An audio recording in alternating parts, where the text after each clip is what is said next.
தஞ்சைக்கு பெருமை சேர்த்துக் கொண்டிருக்கும் தமிழ் பல்கலைக்கழகத்தில் அயல்நாட்டு தமிழ் கல்வித்துறை நடத்தக்கூடிய 100வது வியாழவட்ட வார கருத்தரங்கில் கலந்து கொண்டு உங்களோடு என்னுடைய கருத்துக்களை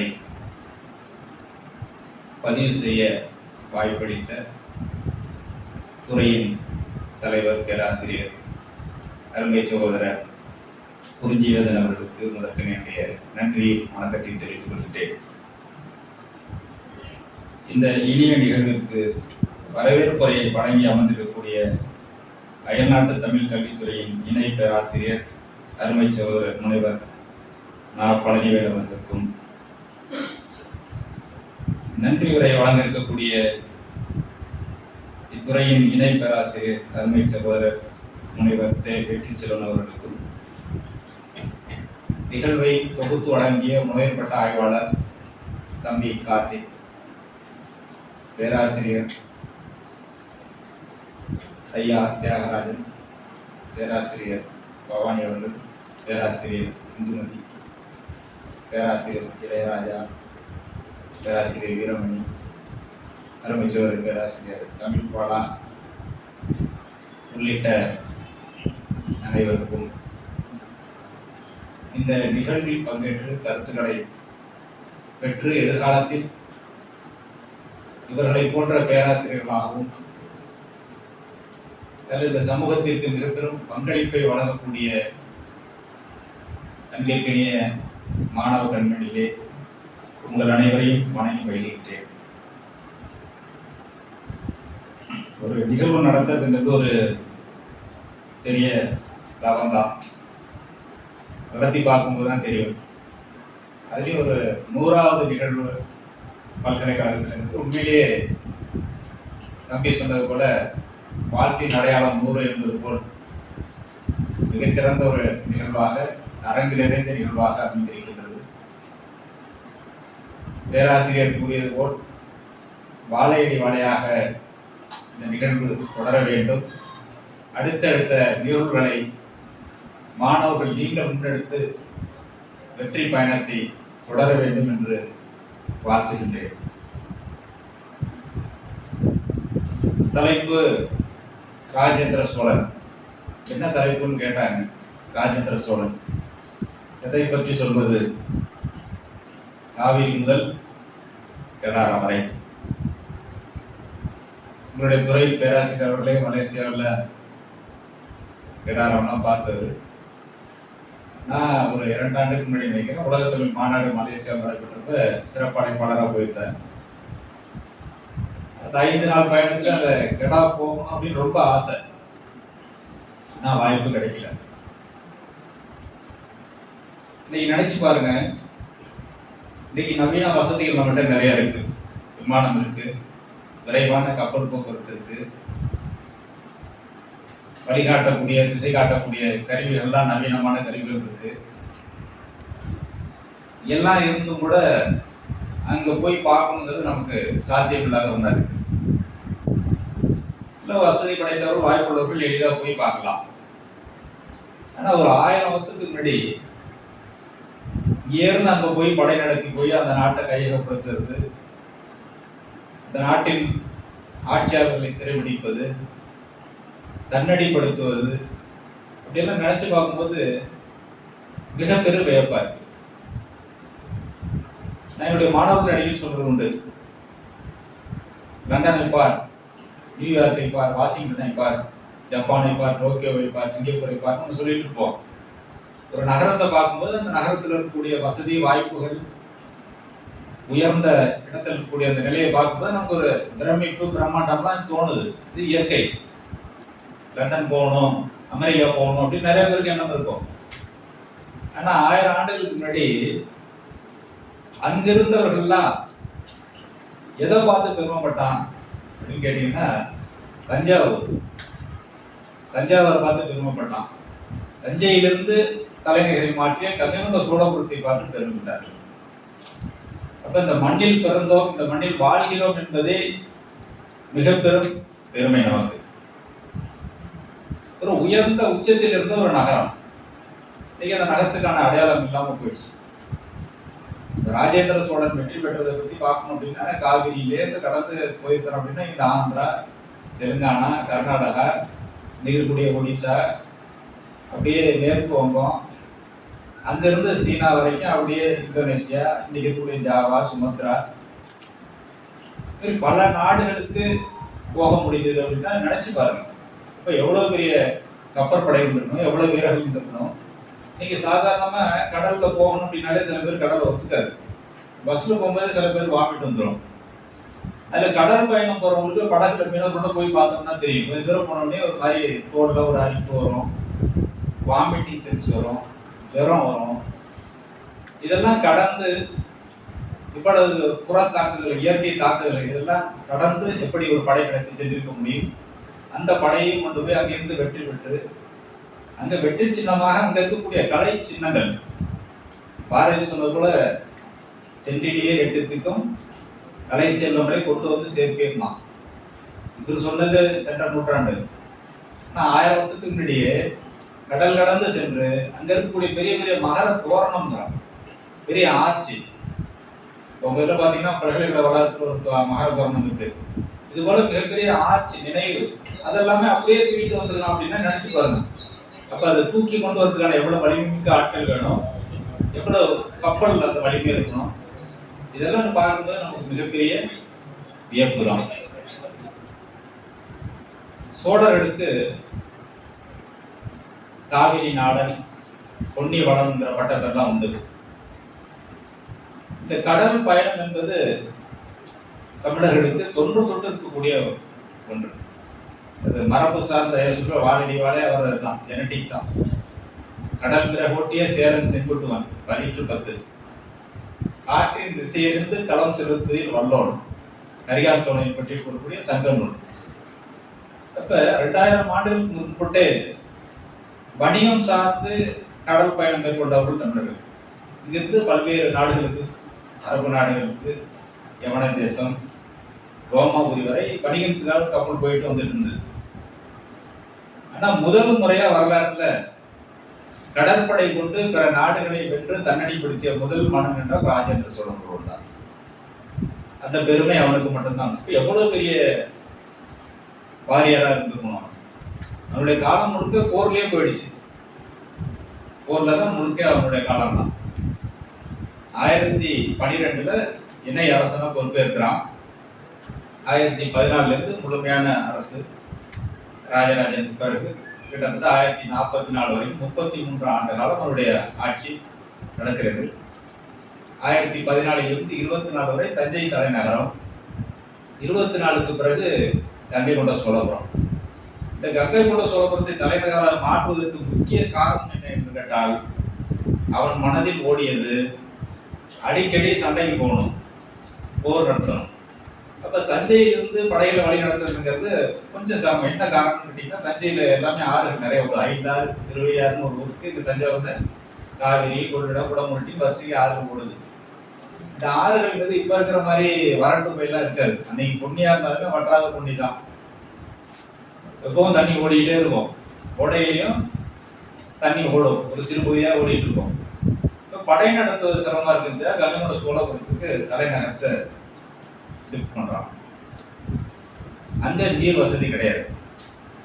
இன்னும் சொல்ல போனா சோழ நாட்டுக்கு காவிரி வளம் என்பதே சோழர்களால் உருவாக்கப்பட்ட ஒன்று. சோழ மரபு மன்னர்களில் மிகவும் தெளிவாக பதிவிட்டவன் மாமன்னன் ராஜராஜன். கல்வெட்டுகள், செப்பேடுகள்.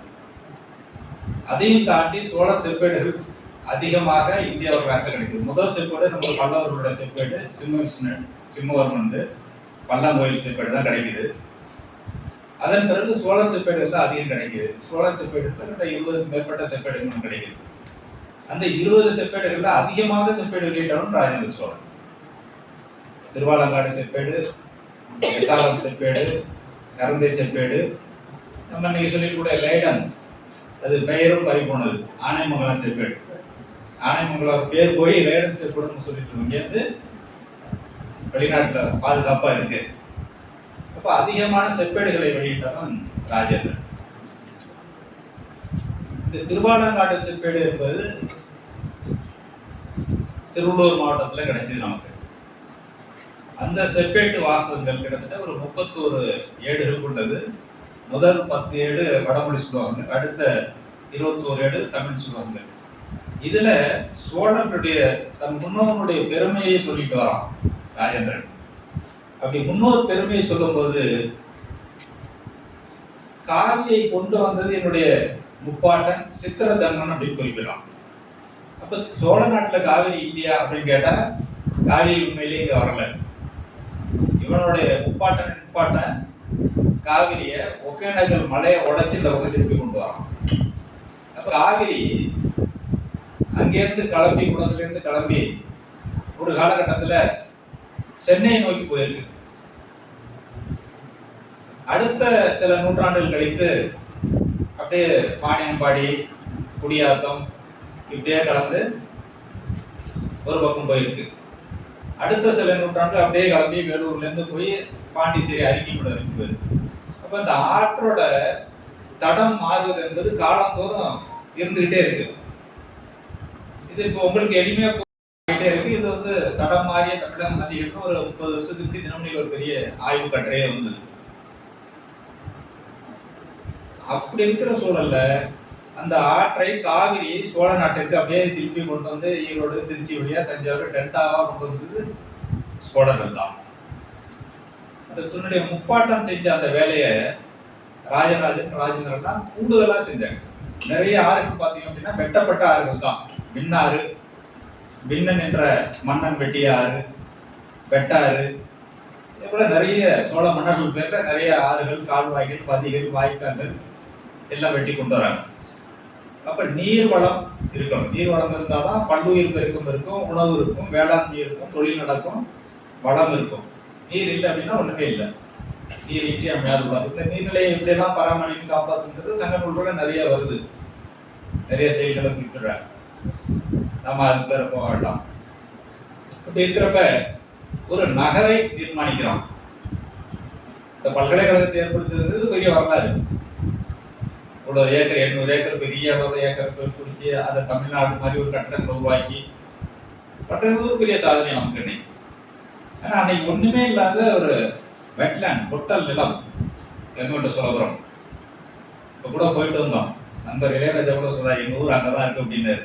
தெரியல, இன்னைக்கு அவரு இன்னைக்கு டூர் கொண்டு வந்திருப்போம். அது ஒரு இன்னைக்கு பாத்தீங்க அப்படின்னா பின்தங்கிய ஒரு பெரிய கிராமம், அவ்வளவுதான். இதுல பிரதமர் வரும்போது பாத்தீங்கன்னா அந்த அலுவலர்கள் ரொம்ப சிரமப்பட்டு இருக்கிறாங்க. என்கிட்ட பேசும்போது சொன்னாங்க 15 நாள் ஒரு மாசம் அந்த மத்திய அரசுல இருந்து அந்த அலுவலர்கள்லாம் டென்ட் போட்டு எந்த பொருள் வேணும்னாலும் ஒன்று திருச்சிக்கு போனா அதுக்கு போனதுக்கு நாங்கள் ஒன்றும் கிடைக்காது. ஒரு பொருள் வேணும்னு சொல்லுவாங்க பாதுகாப்பே, உடனே ஜீப் எடுத்துட்டு 2 பேர் வேகமா போவாங்க. 10 நிமிஷம் கழிச்சு இன்னொரு பொருள் வேணுமா அந்த ஜீப் திரும்பி வந்துருக்கு. அப்ப இன்னொரு ஜீப் போகும். 15 நாளா ஜீப்பு போயிட்டு வந்து இருந்துருக்கு. இன்னைக்கே நிலம் அப்படி. அப்ப 1000 வருஷத்துக்கு முன்னாடி அந்த இடம் எப்படி இருக்குன்னு நீங்க கற்பனை பண்ணி பாருங்க. அந்த ஒரு வெட்லேண்ட ஒரு தலைநகராக உருவாக்கி நாலங்காடி அல்லங்காடி உண்டு. பகல்ல இருக்க கடை நாலங்காடி, இரவில் இருக்கக்கூடிய கடை அல்லங்காடி. அங்க ஒரு ஷாப்பிங் மாலே இருந்தது. நம்ப முடியுமா?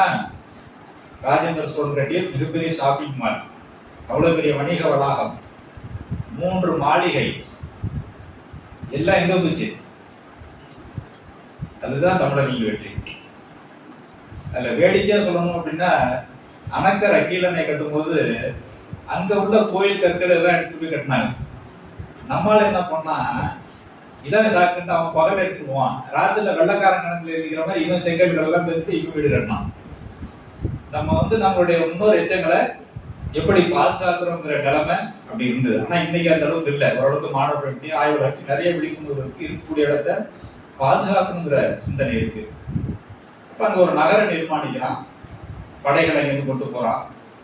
கொண்டு போய் முதல்ல நீர்நிலை ஏற்படுத்தணும். சோழகங்கம்னு ஒரு பெரிய ஏரியை வெட்டுறான். 1855 தல சஞ்சிகைன்னு ஒரு பத்திரிகையில ஒரு ஆங்கிலேயர் குறிப்பிடுறாங்க. பதிவு பண்ணியிருக்கிறான். அவன் போகும்போது அப்பவே அந்த ஏரி கொஞ்சம் இல்லை, கொஞ்சம் தண்ணி நிற்கிது, 16 மலர் இருந்திருக்கு. அவன் அதில் என்ன குறிப்பிடுறான்னா, ஆசியாவிலேயே மிகப்பெரிய நீர்த்தேக்கம் இருந்திருக்கும் போல அப்படிங்கிறான். அப்போ அவ்வளோ பெரிய ஏரியை வெட்டியிருக்கிறான். அந்த ஏரிக்கு தண்ணி வேணும். அங்கே தண்ணிக்கு வழி இல்லை, ஆறு கிடையாது, மழை தண்ணி தான். மழை தண்ணியில் ஆறு அந்த ஏரியை நிரப்ப முடியாது. அதில் இன்னொரு சிறப்பு என்ன அப்படின்னா, ராஜேந்திரன் வெற்றி பெற்ற இடங்கள்லாம் வெற்றி தூண் நட்டுருக்கிறான். ஆந்திராவில் ஒரு இடத்துல இருக்கு, இன்னொரு இடத்துல இருக்கு வெற்றி தூண். வெற்றி பெற்றது நினைவாக ஒரு தூண் நடுவது ஒரு மரபு. இங்க என்ன நடுறாங்க, கங்கை சோழபுரத்துல அந்த சோழகத்துல நீர்மயமான தூண்கிறான், ஜலஸ்தம்பம் நாட்டினேங்கிறான். வெற்றி பெற்று அங்க இருக்கக்கூடிய கைதிகளை பிடிச்சு பொற்புடங்கள்ல கங்கை தண்ணியை கொண்டு வந்து இந்த ஏரியில கொட்டி நீர்மயமான தூணை நிறுவினேன் அப்படிங்கிறான். இதெல்லாம் எதில் குறிப்பிடான்னு பார்த்தீங்க அப்படின்னா, திருவாலாங்காடு செப்பேடுகள், ராஜேந்திர சோழன் திருவாலாங்காடு செப்பேடு ஒரு புத்தகம் உலகத்தின் நிறுவனத்தில் போட்டாங்க. தொல்லியல் ஆய்வுல சிறந்த அறிஞர் கிருஷ்ணமூர்த்தி பதிப்பிச்சது.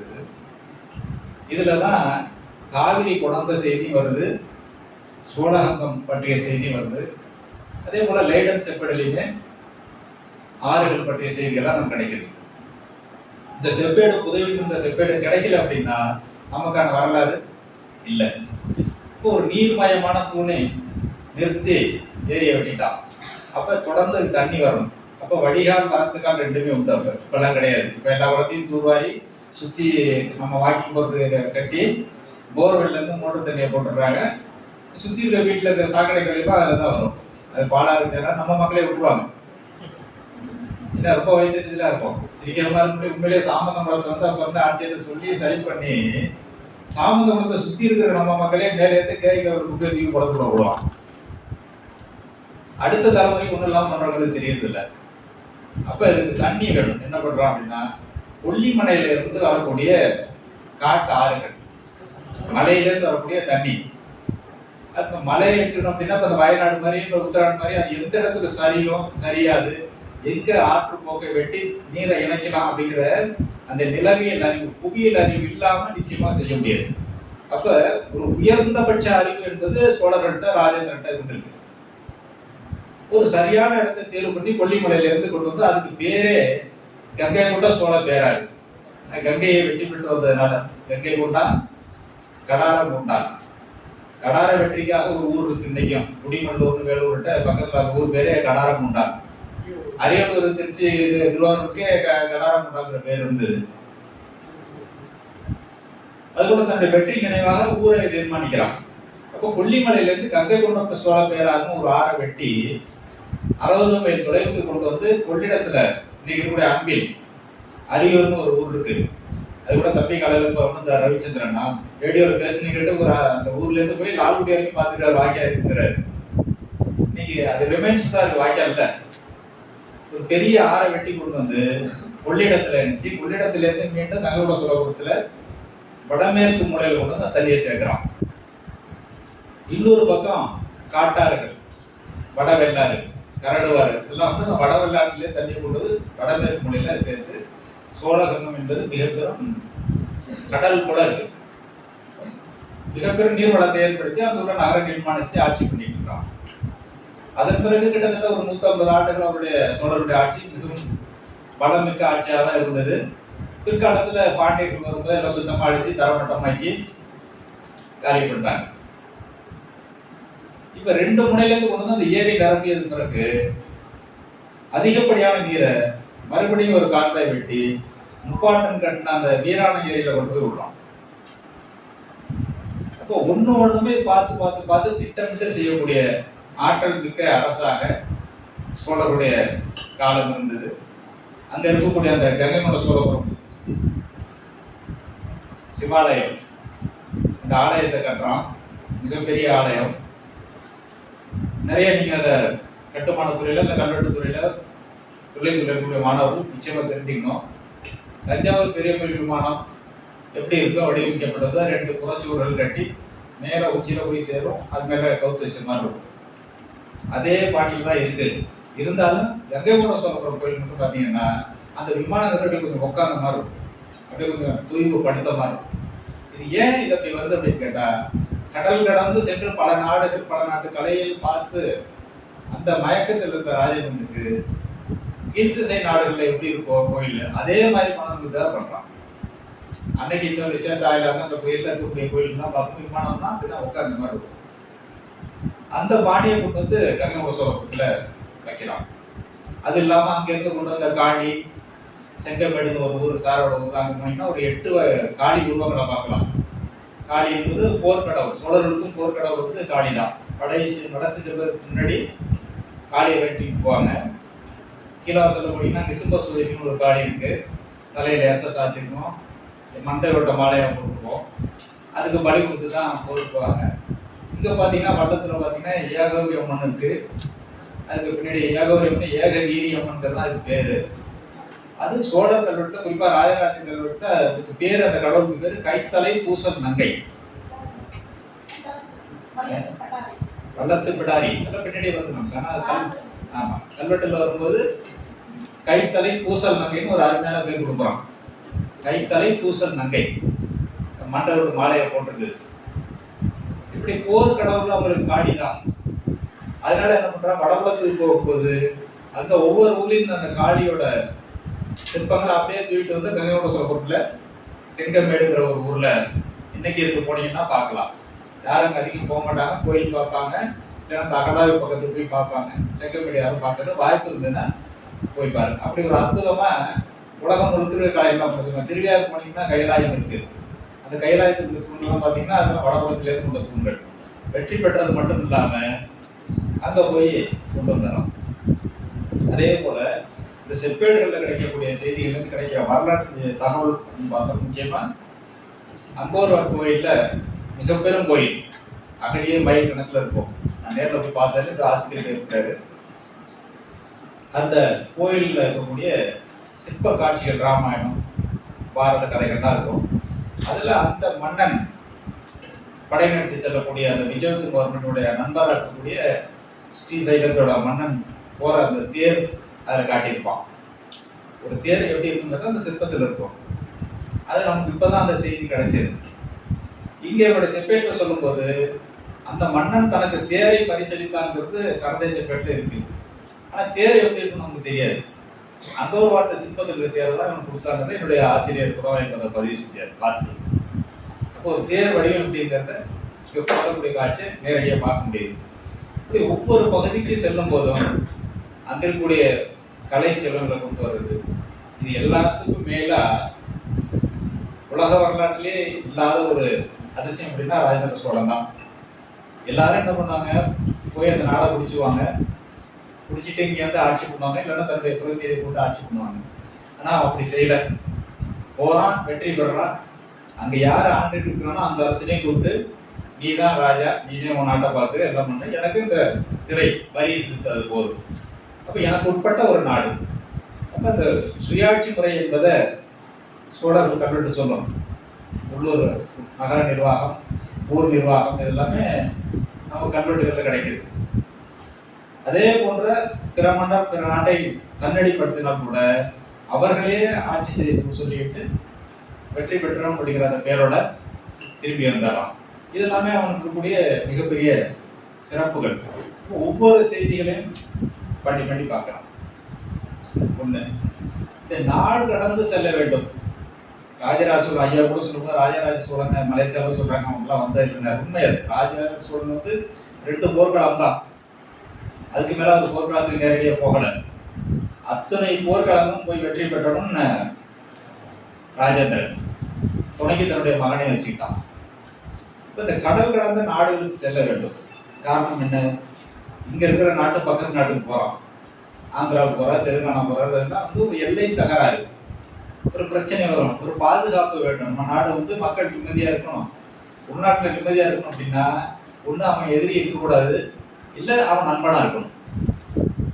அவன் பக்கத்துல எதிரியா இருந்தாலும் நமக்கு ஏதாவது குறைச்சல் கொடுத்துக்கிட்டே இருப்பான், நம்ம நிம்மதியா இருக்க முடியாது. இதுதான் முக்கிய காரணம். அதுக்காக என்ன பண்றான், பக்கத்து நாடுகள்லாம் முள்ள தண்ணடிப்படுத்திடலாம். சரி, கடல் கடந்து போகணும். கடல் கடந்து போய் கடல் கடந்த நாடுகள் எல்லாம் கைகொள்ள வேண்டும்ன்ற காரணம் என்ன அப்படின்னா, இன்னைக்கு இருக்கக்கூடிய அந்த உலக பூகோள சூழல், என்னுடைய கருத்து, வரலாற்று ஆசிரியர் சொல்லியிருக்காங்களான்னு தெரியல, இன்னைக்கு இருக்கக்கூடிய பூகோள சூழல் அப்படின்னு பார்த்தீங்கன்னாலே வணிகம் சார்ந்து தான் ஒவ்வொரு நாடும் ஒரு நாட்டோட படையெடுக்குது. அதுக்கு காரணங்கள் வேணா பல சொல்லலாம். எங்களுடைய ஊரை அடிச்சுட்டாங்க, எங்களுடைய கோயிலை அடிச்சுட்டாங்க, எங்களுடைய மதத்தை குடிச்சுட்டாங்க, என்னுடைய இது சொல்லிட்டாங்க சொல்லலாம். முடிய வணிக நலன் சார்ந்து ஒரு ஊருக்கு படையெடுத்து போறோம் அப்படிங்கும்போது அந்த ஊர்ல வந்து ஒண்ணுமே கிடையாது, கொட்டை காடு தான், வாய்ப்பே இல்லை, எந்த வளமும் இல்லை அப்படின்னா அங்கே போய் படையெடுத்து வெறும் எல்லை பகுதியை இடத்தை பிடிச்சி வச்சுக்கிறதுனால லாபம் இல்லை, அதை பாதுகாத்துட்டு செலவு பண்ணிருக்கனால லாபம் இல்லை. ஆனா முக்கிய கேந்திரம்னு இருக்கும் உலகத்துல, ஒரு முக்கியமான கேந்திரம் அப்படின்னு பார்த்தோம் அப்படின்னா ஈழத்துல பாத்தீங்கன்னா திருவண்ணாமலைங்கிறது ஒரு முக்கியமான கேந்திரம். அதுக்காக தான் அந்த பெரும்போர் வந்து எல்லாமே அழிக்கப்பட்டது. அதே போல மலேசியாவில் இருக்கக்கூடிய ஐயா தெரிஞ்சுக்கணும், அந்த கெடா பகுதி என்பது மிக முக்கியமான ஒரு வணிக தளம், வணிக கேந்திரம். பின்னாடிதான் சிங்கப்பூர் எல்லாமே வணிக மையமா வருது. அப்போ அது முக்கியமான ஒரு இடமா இருக்கிறதுனால அதை பத்தி நிறைய நூல்கள்ல குறிப்பிடுறாங்க. புத்தர்கள் காலத்திலேயே பாடலி புத்தகத்திலேருந்து அப்படியே படை நடத்தி போய் அந்த பகுதியை கைப்பற்றி ஆட்சி செய்கின்ற ஒரு நிலை இருந்தது.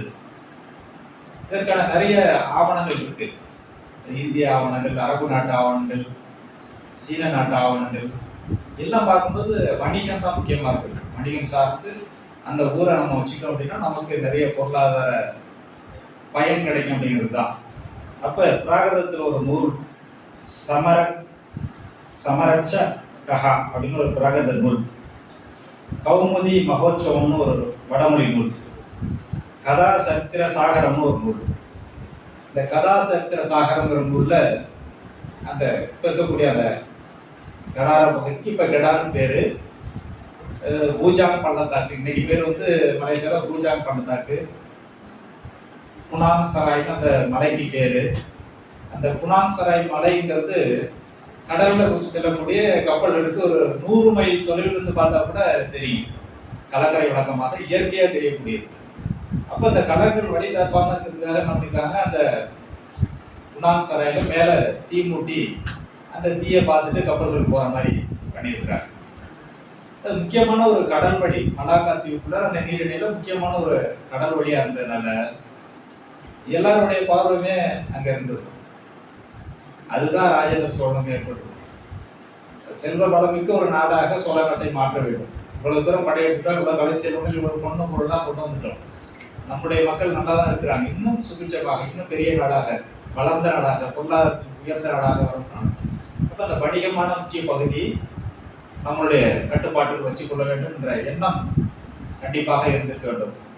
அதனாலதான் ஒரு இருக்கக்கூடிய அந்த கடாரத்தை போய் பண்றாரு. இது நமக்கு சங்க நூல்களே வருது. காளகம்ங்கிற பேர்ல கடாரத்தை பற்றி வரும். அதுக்கு பேர் பல பேர்கள் இருக்கு. கடா, கடாரம், கடகா, காளகம், இந்த மாதிரி பல இலக்கிய குறிப்புகள் கிடைக்குது. அந்த கடாரத்தில் கெடாவில் காரியங்கள் இருந்தான் அப்படிங்கிறத மலேசிய நாட்டு தொழில்துறை ஆய்வு செய்து கண்டறிந்து பார்க்க ஒரு அருங்காட்சியகம் அமைச்சிருக்கிறாங்க. சோழருக்கான இந்த எச்சங்களுக்கு ஒரு அருங்காட்சியகம் அமைச்சிருக்கிறாங்க. இந்த ஆய்வு போக்கள் எல்லாமே நமக்கு இந்த ஒரு 50-100 ஆண்டுகள் ஆங்கில ஆட்சியத்துக்கு பிறகு கிடைத்த தகவல் வச்சுதான் நம்ம வரலாற்றை கட்டமைக்க முடியுது.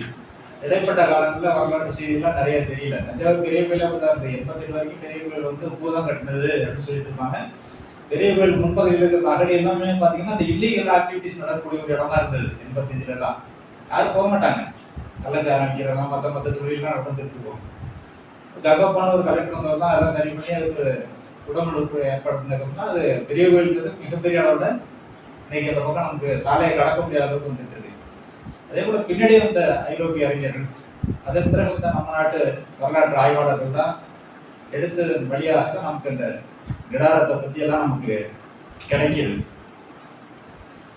அந்த திருவாலங்காடு செப்பேடு தான் நமக்கு மிக பெரும் சான்றா கிடைக்கிறது. தாலமி, பெரிப்ளூஸ் இவங்கெல்லாம் வரும்போது இங்க சொல்றாங்க காவேரி எம்போரியன்ங்கிறாங்க. காவேரி ஆற்ற காபோரிஸ் எம்பேரியன் எம்போரியன் அப்படிங்கிறாங்க. இந்த காவிரி பட்டணத்திலிருந்து கிளம்பக்கூடிய கலங்களும் மகாபலிபுரத்திலிருந்து கலக்கக்கூடிய கலங்களும் கிழக்கு முகமா நோக்கி போனால் முதல்ல போகக்கூடிய இடம் வந்து இன்னைக்கு இருக்கக்கூடிய அந்த கெடா பகுதி தான். அப்போ முக்கியமான ஒரு வணிக தளம் அது. இங்கிருந்து பொருட்கள் அங்கே போகிறது, அங்கே இருக்கும்போது உலக சந்தை நடக்கக்கூடிய ஒரு இடமா அந்த இடம் இருந்திருக்கு. அதை அவங்க நல்லா பயன்படுத்திக்கணும் அப்படின்னு பண்ணுறாங்க. இப்போ இந்தோனேஷியா, இந்தியா, சீனா இவங்களுக்கு கடல் வணிக வழியில் பூஜாங் பள்ளத்தாக்கு இருக்குது. அவங்க போகக்கூடிய இப்போ சில்க் ரூட்னு ஒன்று சொல்லுவோம், அப்போ சொல்லிட்டு இருக்கிறோம். இப்போ பாகிஸ்தான் வழியாக அப்படி போகிறதுக்கு சீனா அந்த இடத்த விடக்கூடாதுக்காக தான் சுற்றி நமக்கு ஒரு பெரிய வளையத்தை கட்டி வைக்கலாம். அதுக்கு வேற போகக்கூடாது, தன்னுடைய கட்டுப்பாட்டில் வணிக வழித்தடம் இருக்கணும் அப்படிங்கிறது. பழைய சோழ காலத்துலையுமே அது மாதிரி ராஜபாட்டைகள் உண்டு. மதுரைக்கு போகும்போது தென்னமநாட்டிலேருந்து போனீங்கன்னா நேராக மதுரைக்கு போகிறது ஒரு ராஜபாட்டைகள் இருக்கும், இங்கிருந்து சிதம்பரம் போகிறது ஒரு ராஜபாட்டை இருக்கும். இதெல்லாம் மிக பெரும் வணிக வழிகள். இந்த வணிக வழிகளில் ஏதாவது தடை ஏற்படக்கூடாது அப்படிங்கிறது தான் பாதுகாப்பு இருக்கும், போர் வீரர்கள் இருப்பாங்க. அதுபோல இந்த பூஜாங் பள்ளத்தாக்குங்கிறது அவங்களுக்கு முக்கியமான ஒரு பகுதியாக இருக்கு. இதை பற்றி சொல்லக்கூடிய இந்திய காப்பியம், கவிதை, சீனர்களோட வரலாற்று செய்திகள், அப்புறம் பௌத்த யவன குறிப்புகள், நில அமைப்பு, சமய யாத்திரிகளோட இதெல்லாம் வச்சு பார்க்குறப்ப இந்த பூஜாங்கிறது மிகப்பெரிய தளம். அது புஜங்க அப்படிங்கிற சமஸ்கிருத சூழலிலிருந்து வந்திருக்கலாம் அப்படிங்கிற ஒரு கருத்தாக்கமும் இருக்கு. இப்போ வடமொழி என்பது இங்கே மட்டும் இல்லாமல் அந்த பகுதி கிட்டத்தட்ட சீனா வரைக்கும் ஒரு காலகட்டத்தில் பரவி இருந்திருக்கு. அதனால தான் என்ன பண்ணுறான், வடமொழி கல்வெட்டோட செப்பேடுகள்லாம் பார்த்தீங்கன்னா வடமொழியில் தொடங்கும், கல்வெட்டுகளே வடமொழியில் தொடங்கும். ஸ்வஸ்தி அப்படின்ற ராஜராஜ சொல்லி ஆரம்பித்து அதுக்கப்புறம் கொண்டு வருவாங்க. இன்னைக்கு எப்படி ஆங்கிலம் நமக்கு தொடர்பாக இருக்கோ அது கூட தொடர்பு மொழியாக அன்னைக்கு இருந்ததுனால 10 ஏடுகளை சமஸ்கிருதத்தில் வடமொழியில் கிரந்தத்தில் சொல்லிட்டு, ஆனால் அதுலேயும் கூட கொஞ்சம் தெளிவாக ஒன்று பண்ணியிருக்கிறாங்க. அது உண்மையிலே பாராட்டணும். பல்லவருக்கும் சரி சோழருக்கும் சரி கிரந்தம் அப்படிங்கிற ஒரு வரிவடையத்தை உருவாக்குறாங்க. இந்த கிரந்த வரிவடிவம் என்பது தமிழ் கிடையாது எழுத்து, அதே நேரத்தில் சமஸ்கிருத எழுத்து கிடையாது. ரெண்டுக்கும் இடைப்பட்ட ஒரு வரிவடிவமாக கொண்டு வராங்க. 51 எழுத்துக்களை கொண்டு வந்து 11 எழுத்து பார்த்தீங்கன்னா தமிழில் ஒரு எழுத்து அப்படியே இருக்கும். மற்ற எழுத்துக்கு வடமொழிக்கு நமக்கும் இணைப்பாக பயன்படுத்திக்கிறாங்க. நேரடியாக வடமொழியை உள்ள இழுக்காம, அதனால தான் தமிழ் வந்து இன்னும் தனித்தன்மையோடு இருக்குது. ஆனால் கன்னடம், மலையாளம் அவங்களாம் பார்த்தீங்க அப்படின்னா அந்த வடமொழியை நேரடியாக உருவாக்குறதுனால எழுத்து முறை அவங்க மொழிமுறை எல்லாமே மாறி போயிருக்கு. அதில் கிரந்தத்தை பயன்படுத்தி எழுதுறாங்க. அந்த புஜங்க அப்படிங்கிறதுக்கு தமிழில் அர்த்தம் அப்படின்னு பார்த்தா நாகம் அல்லது கடல் நாகம் அப்படிங்கிற காரணத்தை சொல்கிறாங்க. அந்த மெல்போர்ங்கிற நதி அந்த பகுதியில் ஓடி கடலை கலக்குது. அந்த நதி வளைஞ்சி வளைஞ்சி சென்றதுனால அது பார்க்கறது நாகம் போல் இருக்கு, அதனால கடல் நாகமாக இருக்கலாம் அப்படிங்கிறத சொல்றாங்க. இங்க விளைந்த பொருட்கள் புகார் நகர வீதிகள்ல இருக்கு அப்படிங்கிறத நீலகண்ட சாஸ்திரி குறிப்பிடுறார். சோழர் வரலாறுல காடகத்தின் விளைபொருட்கள் புகார் நகர வீதிகளில் கிடைப்பதாக சங்க இலக்கிய குறிப்பு நமக்கு கிடைக்குது. அப்ப இங்கிருந்து நம்ம விளைபொருட்கள் அங்க போறதும் அங்க இருக்கக்கூடிய விளைபொருட்கள் வர்றதும் ஒரு பெரிய இதாக இருந்திருக்கு. அதே போல் ஆனைமங்கல செப்பேடு, அதுலேயுமே இது பற்றிய செய்திகள்லாம் நமக்கு கிடைக்குது. இந்த ஆனைமங்கல செப்பேடுங்கிறது வரலாற்றில் ரொம்ப ரொம்ப முக்கியத்துவமுள்ள ஒரு செப்பேடு. ராஜராஜன் தான் கொடுக்குறான். விஜயதுங்கவர்மன் வேண்டி கொண்டதுக்காக நாகப்பட்டினம் துறைமுகத்துக்கு அங்கே இருக்கக்கூடியவர்கள்லாம் வராங்க. அவங்க பௌத்தம் தலைவர், பௌத்த மதம் சார்ந்தவர்கள். எங்களுடைய வணிகர்கள் வந்து தங்கியிருக்கிறாங்க, அவங்களுக்கு கோயில் வேணும் அப்படின்னு கேட்குறாங்க. ராஜராஜனும் சரி ராஜனும் சரி சமய குறையோட இருந்திருக்காங்க. அவர்கள் சைவர்களாக இருந்தால் கூட தன்னுடைய பேர் சிவபாத சேகரன் வச்சுக்கிட்டா கூட பிற மதம் சார்ந்தவர்களுக்கு அவர்களுக்குரிய வழிபாட்டு முறைக்கு முக்கியத்துவம் கொடுத்துருக்காங்க. சமண கோயில்கள் நிறைய கட்டியிருக்கிறாங்க, நிலம் தானம் கொடுத்துருக்குறாங்க. பௌத்த விகாரைகள் கட்டுவதற்கு நிறைய தானம் கொடுத்துருக்குறாங்க. அந்த வகையில் நாகையில் இருக்கக்கூடிய வணிகர்கள் வந்து தங்கும்போது வழிபடுவதற்கு ஒரு கோயில் வேணும்னு கேட்குறாங்க. அப்போ அந்த கோயிலை ராஜராஜன் கட்டியிருக்கு ஒப்புதல் கொடுக்குறாரு. ஆனைமங்கலங்கிற ஊரை தேர்ந்தெடுத்து கொடுக்குறாரு. அது என்ன அதில் ரொம்ப நுட்பம் பார்த்தோம் அப்படின்னா, டக்குன்னு நான் தானே ராஜா, யார் கேட்க போறா என்ன, இந்த ஊரை எடுத்துக்க அப்படியே அப்படிலாம் சொல்லலை. அவங்களுடைய நிர்வாகத்திறன். இன்னைக்கு இருக்கிற உள்ளூர் பிஏஓ பட்டாமையார் சொல்லுவோம். முதல்ல ராஜா அங்கே கேட்குறாரு, எப்பா என்னோட நண்பர் ஸ்ரீவிஜயத்தில் இருக்கிறாரு, ஒரு புத்தர் கோயில் கட்டணுங்கிறாரு, இடம் வேணும். இடம் கொடுக்கறது இல்லாமல் அந்த கோயில் தொடர்ந்து வழிபாடு நடப்பதற்கு நிதி வேணும். அப்போ அதுக்கு தானமாக சில பகுதிகள் விளைச்சல் நிலம் இதெல்லாம் கொடுக்கணும். எந்த இடத்துல கொடுக்கலாம், உனக்கு எது தோதா இருக்கும், உன்னுடைய அறிக்கை அனுப்புங்கிறாரு. அடித்தட்டுல இருந்து இப்போ இன்னைக்கு வட்டாட்சியர் அடுத்து கலெக்டர் மாதிரி போகிற மாதிரி ஒவ்வொரு தேர்ந்த ரிப்போர்ட்டை கேட்டு இந்த ரிப்போர்ட்டை வாங்கி முடிக்கிறதுக்குள்ளே காலம் நடந்தது. அந்த இடம் அடுத்த ராஜா தன் ஆட்சிக்கு வந்துடுறான். அப்போ தன்னுடைய தந்தையினுடைய விருப்பம் ஆணை அது நிறைவேற்றுங்கிறதுக்காக ராஜராஜன் சொன்ன செய்தி ராஜேந்திரன் தான் வெட்டுறாங்க.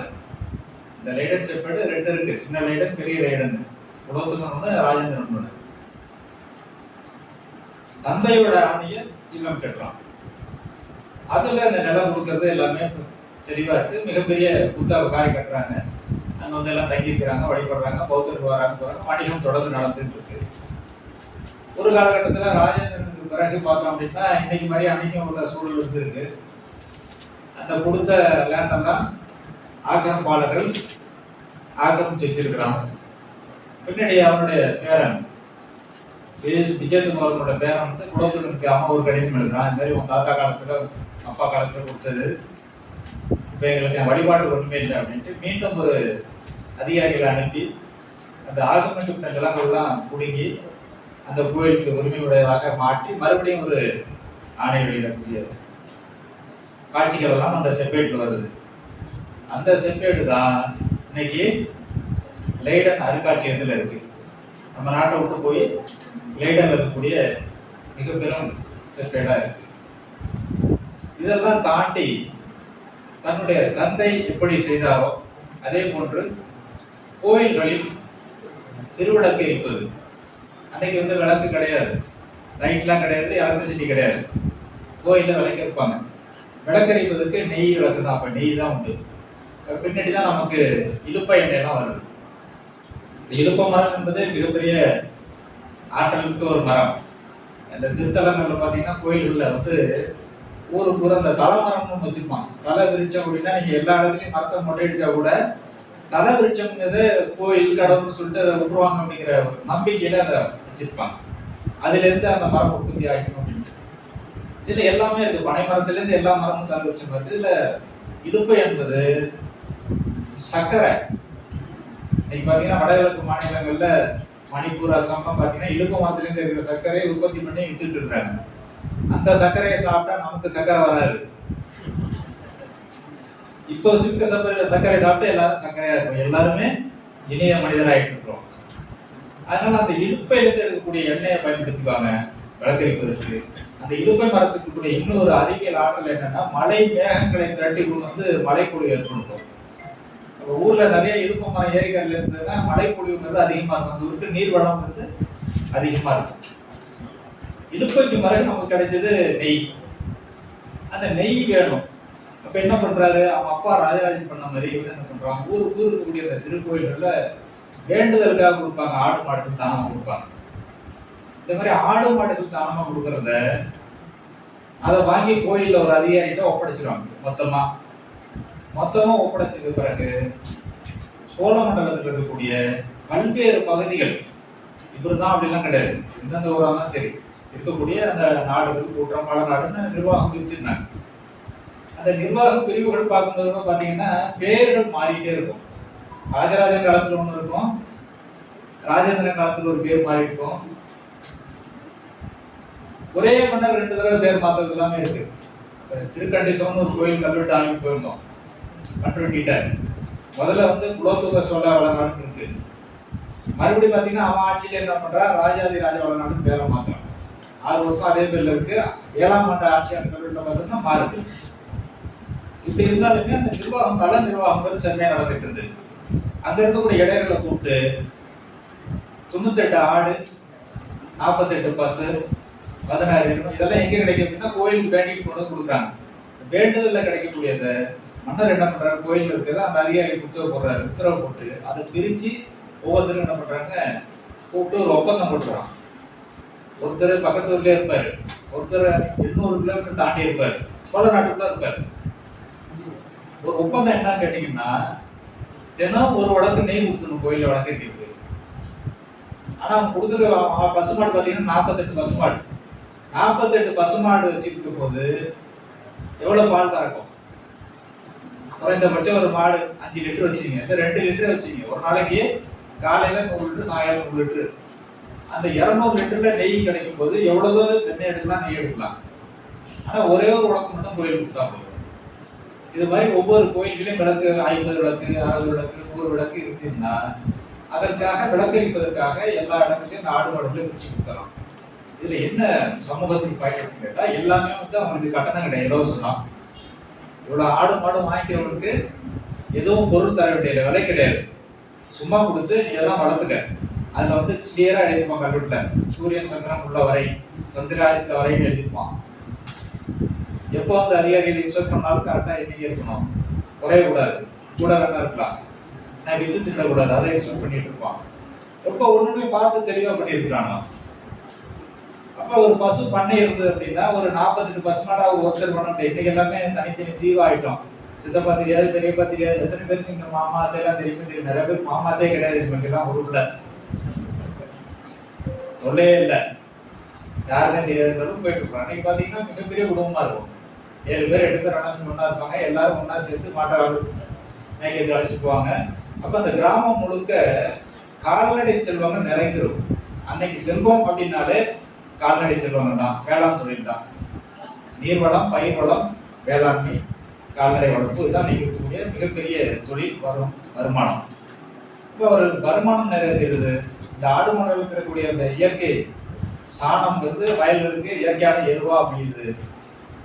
அதே நேரத்துல அவங்களுக்கு இந்த சமூகத்தோட சம்பந்தமே இல்லை அப்படின்னு இல்லாம கோயிலோட ஒரு இணைப்பு, ஒரு மிங்கிள் பண்ணிடுறான். உனக்கு தினம் ஒரு இடக்கு நெய் கொடுக்க வேண்டியது, மொத்தமா ஒரு டின்னு கொடுத்தாலும் சரி, தினம் கொடுத்தாலும் சரி. இப்போ இந்த கோயில் நிர்வாகம் என்பது நம்ம இன்னைக்கு நினைக்கிறது போல முழுக்க முழுக்க போய் அங்கேயே உளுந்து கும்பிட்டு, நிறைய பேர் உளுந்து கும்பிடும்போது பார்க்கும்போது பயமா இருக்கு. ரொம்ப உளுந்து கும்பிட்டானா அந்த சிலை இருக்குமா இல்லையான்னு சந்தேகமா இருக்கு. வெளிநாட்டுக்கு அழைச்சிட்டு வர்றான், சுத்தி பார்க்கறது தான். நானும் தப்பா சொல்றேன். அவரும் எவ்வளவு நாள் அதுக்குள்ள உட்காந்துருப்பாரு. அவரும் 80,000 ரூபாய் சூட் எல்லாம் போறது நிறைய பேர் வெளிநாடு கிளம்பி இப்படி போய் சுத்தி வந்துட்டு இருக்கு. ஆனா அன்னைக்கு வழிபடுவதற்கு மட்டுமல்ல, அது மிகப்பெரிய பாதுகாப்பிற்கான இடமா இருந்தது. பெரிய ஒரு வளாகத்தை கட்டி வச்சு, இப்போ கங்கைகொண்ட சோழபுரத்துல அந்த கோயிலுக்குள்ள போனீங்க அப்படின்னா அன்னைக்கு இருந்த மக்கள் தொகைக்கு ஒரு வெள்ளம் எது போர் எது வந்தாலுமே அந்த ஊர் மக்கள் ஆடு மாடு எல்லாம் கோயிலுக்குள்ள அடைச்சிடலாம், பாதுகாப்பா இருக்கும். அந்த இயற்கை சூழல் முடிஞ்சோன்னா வெளியில வரலாம்.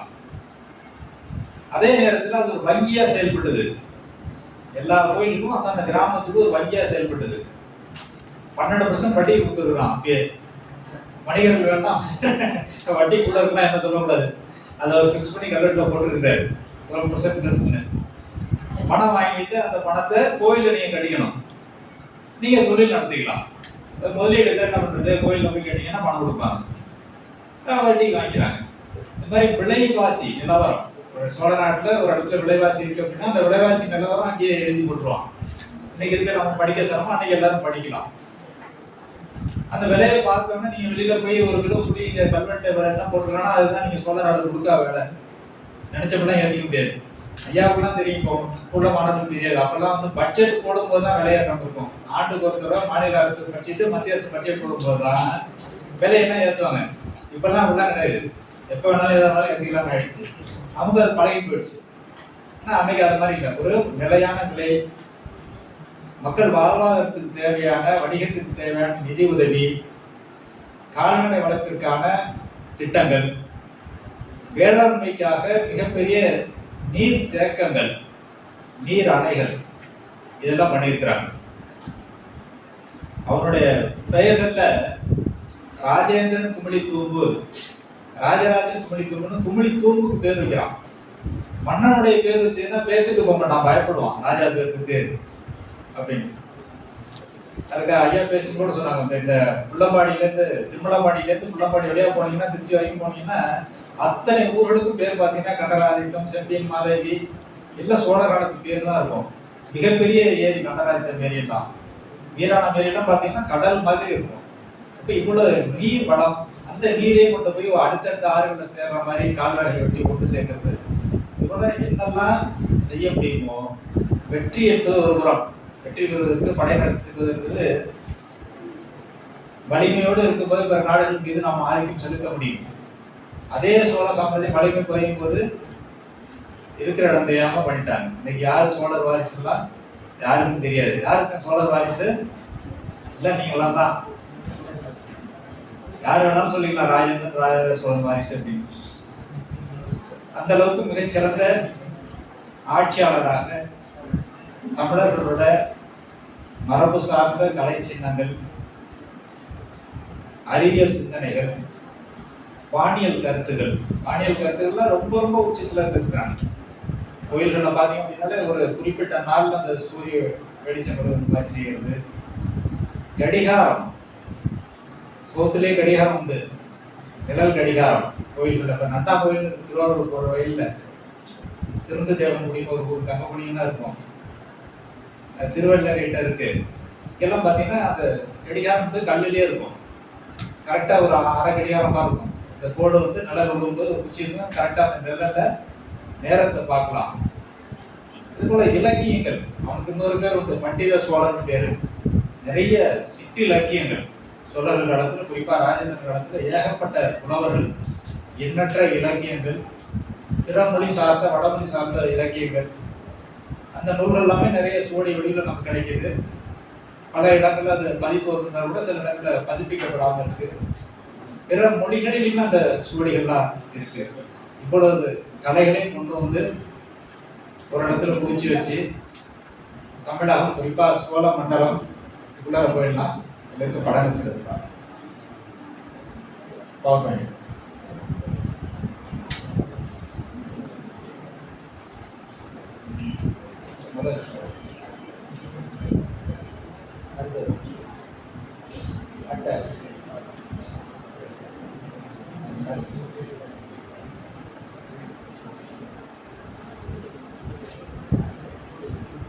ராஜேந்திர சோழனோட உருவம் நமக்கு கிடைக்கிறது. மானம்பாடி சிற்பத்தில் ராஜேந்திரன் வந்து தன்னுடைய தேவியரோட வழிபடக்கூடிய காட்சி. இதுதான் நமக்கு வந்து வரலாற்றுல ராஜேந்திரன் அப்படிங்கிறத ஐடி பண்ணக்கூடிய ஒரு சிற்பம். மேல பாருங்க, மேலத்து கங்கைகொண்ட சோழபுரத்தோட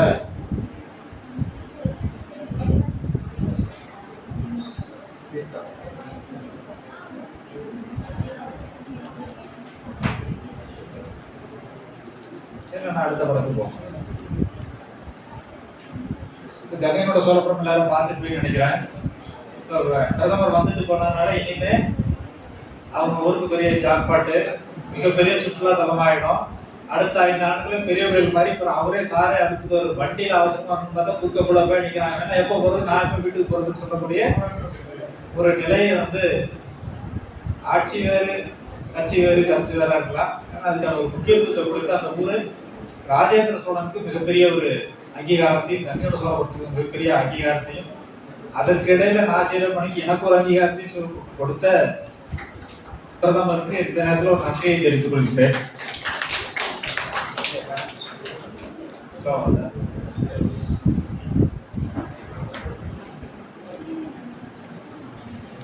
இந்த கடைசி படமாவது போடுங்க, சோழ படம்.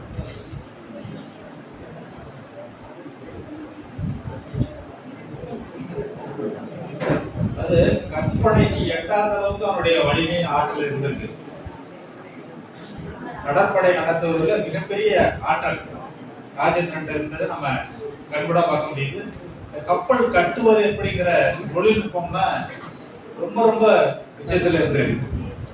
என்கிட்ட ஒரு சின்ன சுவடி இருக்கு, மராத்தியர் காலத்துல கப்பல் கட்டுறதை பத்தி ஒரு சுவடி இருக்கு. அது சின்ன கட்டுரையாக வந்திருக்கு. ஆனா அதுக்கு எந்த மரத்தை தேர்ந்தெடுக்கணும், அந்த மரத்துக்கு குறிப்பிட்ட ஆண்டு, எத்தனை ஆண்டுகள் இருக்கணும், பிஞ்சாவும் இருக்கக்கூடாது, ரொம்ப புத்தாகவும் இருக்கக்கூடாது. அது அந்த உப்பு தண்ணி பட்டு கெட்டு போகாம இருக்கிறதுக்கான என்னெல்லாம் பூச்சிகள் மேலே தடவணும், இணைப்புகள் எப்படி கொடுக்கணும், அந்த இணைப்புகளுக்குள்ள கரையான் வராமல் இருக்கும். தண்ணியிலேருந்து கொண்டு வந்து வெள்ளை போட்டு வச்சுன்னா கப்பல் கரையான் அரிச்சு விடும். அப்போ அந்த ஒரு தேக்கு மரத்துக்கு ஒரு தேக்கு மரத்துக்கு அந்த பிணைப்புக்கு தேங்காய் நார் கயிறு இருக்கு பாருங்க, நம்ம கப்பானி கயிறு சொல்லுவோம். இந்த கயிறு அந்த இடத்துல போட்டு உள்ள சொல்லியிருக்கிறான். அப்போ அந்த களம் சிதைந்து போனா கூட அந்த சுருக்கப்பட்ட இடம் கப்பானிக்கை சுருக்கிறதுல கரையான் என்ன பண்ணல, பாதுகாப்பா இருக்கு. அப்ப இந்த தொழில்நுட்ப அறிவுங்கிறது நம்மள்கிட்ட எந்த அளவுக்கு இருந்திருக்கணும். அப்ப நமக்கு நீண்ட ஒரு நெடிய அனுபவத்தில் வரக்கூடிய அந்த அறிவுத்திறனை வச்சுதான் அவங்க வந்து களங்கள் எப்படி சிதையாமல் இருக்கணும், கப்பல் போகும்போது வரக்கூடிய இடையூறுகள், காற்றில் வரக்கூடிய அந்த தாக்குதல்கள்லேருந்து அந்த களம் உடைஞ்சு போகாமல் இருக்கிறதுக்கான தொழில்நுட்ப அறிவு, இது எல்லாம் இருக்கணும். அந்த காற்றின் திசை எப்படி இருக்கோ அதுக்கு தகுந்த மாதிரி அந்த என்ன சொல்ல போனா அந்த கடாவுக்கு போகும்போது சுமத்ராவுக்கு வரக்கூடிய தென்மேற்கு காற்று, இந்த பக்கம் மலேசியாவில் இருக்கிற வடமேற்கு காற்று, இந்த பருவ காற்று தாக்குதல் இல்லாத நேரமா இருக்கு. ரெண்டும் தடுக்கிறதுனால தான் அங்கே வந்து ஒரு இயற்கை சூழல் சரியா இருக்கு. அதை வந்து சீன பயணிகள்லாம் குறிப்பிடலாம். இந்தியாவுக்கு வந்து படித்த இசிங்கக்கூடிய ஒரு சீன பயணி வட இந்தியாவிலேருந்து வந்து காஞ்சிபுரம் வர்றான், இங்கெல்லாம் வர்றான். வந்துட்டு போகும்போது அந்த கடாவை போய் தங்குறான். ஒரு மாசம் தங்கும்போது அந்த ஊரோட வளமையை சொல்றான். அதுல வரக்கூடிய ஒரு கதையில தான் குணவதிங்கிற ஒரு பெண் அரசி வர்றா. அவருடைய கப்பல் உடைஞ்சி போயிடுது. அவ வந்து தமிழகத்துல ஒரு கரை சேர்றா. கரை சேரும்போது எங்கேருந்து வந்தீங்கன்னு கேட்டோம்னா கடாரத்துலேருந்து சொன்னா அந்த கடாரத்தோட அழகு, அந்த வணிகம், அந்த வளமை இதெல்லாம் சொல்லக்கூடியதெல்லாம் நமக்கு இலக்கியங்கள்ல கிடைக்குது. அவ்வளவு பெரிய பகுதிக்கு போகும்போது இந்த இயற்கை சூழலை எதிர்கொள்ளக்கூடிய ஆற்றல் எப்படி இருக்கணும் அப்படிங்கிறது எல்லாமே தெளிவாக தெரிஞ்சிருக்கு. அதற்கான மருத்துவம் இருக்கு. போகக்கூடிய பணியாளர்கள், கடல் பயணம் செய்யக்கூடிய படை வீரர்களுக்கு நோய்வாய்ப்பட்டால் என்ன செய்யலாம், அடிபட்டதுன்னா என்ன செய்ய முடியும், இப்போ அதுக்கு என்னென்ன மருந்து இருக்குது அப்படின்னு பார்த்தா சோழ காலத்துல பெரிய மருத்துவ கல்லூரிலாம் இருந்தது. அதுக்கு பேர் ஆதுவ சாலைன்னு பேர்.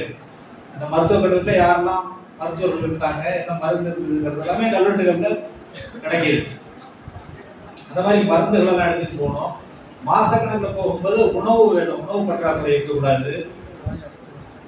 திடீர்னு நெருப்பு தூக்கி எறியலாம், களம் தீப்பற்றக்கூடாது, அதை அணைப்பதற்கான பொருட்கள் வேணும். நமக்கு பார்க்கறதுக்கு ஒரு எளிதா தெரியும். எது போனாரு பெரிய ராஜாவா இருந்தாருன்னா எல்லாரும் பயந்து கிடையாது. சரியான ராஜேந்திரனுடைய சிற்பம் இது இல்ல மானப்பாடி. அடுத்தது கங்கைகொண்ட சோழபுரம். அது பழைய படம், இது இருக்கக்கூடிய படம். இதெல்லாம் சும்மா நம்ம ஏஐ டெக்னாலஜியில் போடுறாங்க. படைகள் தான் எடுத்துக்கணும், களம் தான் எடுத்துக்கணும் அப்படின்ட்டு. எப்படி களம் இருந்து அப்படிங்கிறதான இதெல்லாம் நமக்கு கல்வெட்டுகளையும் சிற்பங்களையும் கிடைக்கிறது தான். அதில் பார்க்கும்போது பல்வேறு வகையான வடிவங்களில் கப்பல்கள் இருந்திருக்கு, நிறைய இருந்திருக்கு. அடுத்து அது தமிழரசு பத்திரிகையில நாவலர் நெடுஞ்செழியன் அமைச்சராக இருந்தப்ப வந்த ராஜேந்திர சோழோட படம். அவர் ராஜேந்திரன் மட்டும் இல்லை, எல்லா மன்னர்களுக்கும் படம் தமிழரசு ஒரு பத்திரிகை வந்தது. கிட்டத்தட்ட ஒரு 75 நினைக்கிறேன். அது படம் இது இப்போ பண்ணியிருக்கிறேன். இது ஒரு அற்புதமான சிற்பம். அது கலை நுட்பம் வாய்ந்த ஒரு சிற்பம். சண்டேச பலன்னு பேரு. வரலாறு தெரியும் அப்படின்னா கடந்து போயிடலாம், என்ன சொல்றேன்னா சொல்லலாம். சொல்லலாமா? சரி, முன்னாடி பாப்பா. சண்டேச பலங்கிறது ஒரு புராண காட்சி தான். அது எல்லாரும் பெரிய கோயில் போவீங்க, 5 பெரிய கோயில் போவீங்க. பக்கத்துல சண்டிகேசர் இருப்பாரு. அவருக்கு பேர் என்ன? செவுட்டுசாமி. எல்லாரும் கைத்தீங்கல்ல, அவர் பேரு செவுட்டுசாமி. இப்ப நம்ம வச்ச பேரு. ஆனா உண்மையிலே செவுட்டுசாமி கிடையாது. மண்ணி யாருன்னு புலவசத்தை ஓடுது. அங்க எச்சந்தத்தன்கிறவரோட பையனால ஆடு மாடு மேய்க்கக்கூடிய ஒரு சிறுவன், ஒரு அந்தன சிறுவன். அவன் ஆடு மாடு மேய்ச்சிட்டு இருக்கும்போது இன்னொருத்தவரோட ஆடு மாடு தான் மேய்க்கிறான். மண்ணியாற்றுல மணல்லையே சிவலிங்கத்தை கட்டி டெய்லி அந்த பாலை கறந்து அபிஷேகம் பண்றான். அவர் ஓனர் பார்க்குறாரு, பால் கறவை குறைஞ்சி போயிடுது. அப்புறம் பார்த்துட்டு இருக்க சில பேர் போய் அவங்க அப்பாட்ட சொல்றாங்க, மாதிரி உன் பையன் பாலெல்லாம் கறந்து. அவர் செக் பண்ணிட்டு வந்து பார்க்குறாரு. அது புறா மரம்னு ஒரு மரம் பெரிய புராணத்துக்கு வரும். அந்த மரம்லாம் இப்போ இருக்கா இல்லையான்னு தெரியாது நிறைய பேருக்கு. அந்த புறா மரத்துல ஏறி நின்று மரம் சேர்த்து பார்க்குறாரு. தன் பையன் இப்படிதான் பண்றான். ரொம்ப கோபமா இறங்கி வந்து தடுக்க முயற்சி பண்றாரு. அவன் எதை பத்தியும் கவனிக்கல, பாலை கறந்து ஊத்திக்கிட்டே இருக்கிறான். அவனுக்கு அவ்வளவு தீவிர சிவபக்தி. உடனே அவர் என்ன பண்றாரு, காலால அந்த மணல் சிவலிங்கத்தை எட்டி உதைக்கிறாரு. அவன் யாரோ கால் விட்டுட்டு பக்கத்துல ஒரு கோல் எடுத்து அடிக்கிறான். அது மடுவா மாதிரி அவர் காலை விட்டுறதா புராண கதை. உடனே பார்வதி பரமசிவன் அருள் தந்து தன்னுடைய அணுக்க தொடராக வச்சுட்டு தன்னுடைய தலையில் சூடிக்கக்கூடிய ஒன்றை மலரை எடுத்து அந்த பையனுக்கு சூடக்கூடிய ஒரு அற்புதமான சிற்பம். நேரில் போய் பார்த்தீங்க அப்படின்னா ஒரு தத்துருவமா இருக்கும். கல்லெல்லாம் கதை சொல்லுங்கிற மாதிரி அவ்வளவு ஒரு அழகு சிற்பம். அதனாலதான் நம்ம நாட்டில் வந்து வெளிநாட்டுக்கு சுத்தி பார்க்க அனுப்புறானோ. ஏன்னா அவருக்கு நம்ம போகணும்னா இப்ப லட்சக்கணக்கில் கொடுத்து பாஸ்போர்ட் எடுத்து போகணும். அவர் போகணும்னா அவங்களே கோடிக்கணக்கில் கொடுத்து கொடுத்துருவானோ. அது மாதிரி எக்ஸலண்ட் ஒர்க் இது. இது போல சோழர்கள், அது ராஜேந்திரன் காலத்து கலை நுட்பம், கலை கோயில்கள்லாம் பார்க்கக்கூடிய வாய்ப்பு இருந்ததுன்னா மாணவர்கள் பொதுவாக அங்கங்க ஒரு ஊருக்கு பார்த்தீங்க அப்படின்னா உண்மையிலேயே வியப்பா இருக்கும். இவ்வளவு பெரிய ஆற்றலும் சிறப்பும் இருந்தனா, அப்படி இருந்தனா, எப்படி இருந்தனா இன்னைக்கு இப்படி ஆகிட்டுங்கிற வருத்தம் நிச்சயமா அவங்க எல்லாரும் மனசுலையும் கண்டிப்பா வரும். அடுத்தது அது உண்மை ஒரு பாகம். அடுத்தது இது கம்மியாக சொல்லக்கூடிய ஏரியா. இது ராஜேந்திரனுடைய படம் ஓவியத்தில் அடுத்திருப்பாங்க. அடுத்தது சரி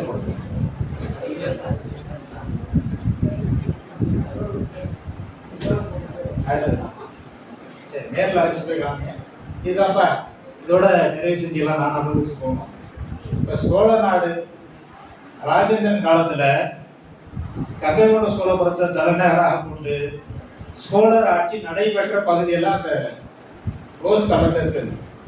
நீங்க பாத்துங்க, நீங்க எப்படியே போனீங்கன்னா நீங்க இருக்கக்கூடிய கேரளா, ஆந்திரா, கர்நாடகா, ஒரிசா, மேற்கு வங்கம், அப்படியே வந்த பர்மா, காம்போஜா, மாப்பாளம், சிங்கப்பூர், ஜாவா, சுமத்ரா, மலேசியா வரைக்கும் ஒரு மிகப்பெரிய பரந்த பரப்பளவை ஆட்சி செய்த பெருமைக்குரிய மண் இந்த தஞ்சை மண், கங்கைகொண்ட சோழபுரத்து மண். இந்த பெருமையை மீண்டும் நாம் பெறுவோமா என்ற ஒரு மிக பெரும் கேள்வியோடு உங்களிடமிருந்து விடைபெறுகிறேன். வாய்ப்பளித்த அனைவருக்கும் நன்றி, வணக்கம்.